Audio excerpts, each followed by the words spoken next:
उच्च विद्यालय छात्र छात्री शपथ करुछु जे परिष्कार परिच्छन्नता पाई अंगीकारबद्ध होई रहिबु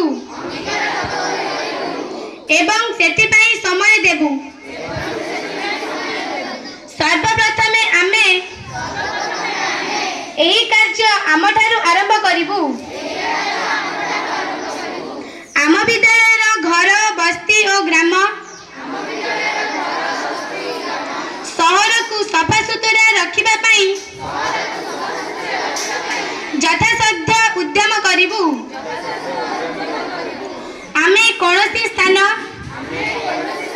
महिला करिबु नाही।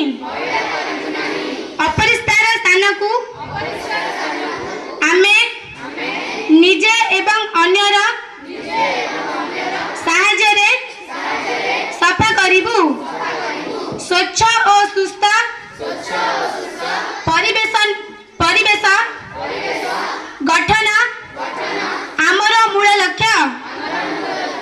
आमे दृढ़तार सह कहि पारु कि स्वच्छता पाई करुथिबा आमर प्रत्येक कार्य स्वच्छ भारत गठन रे सहायक हेबा। धन्यवाद।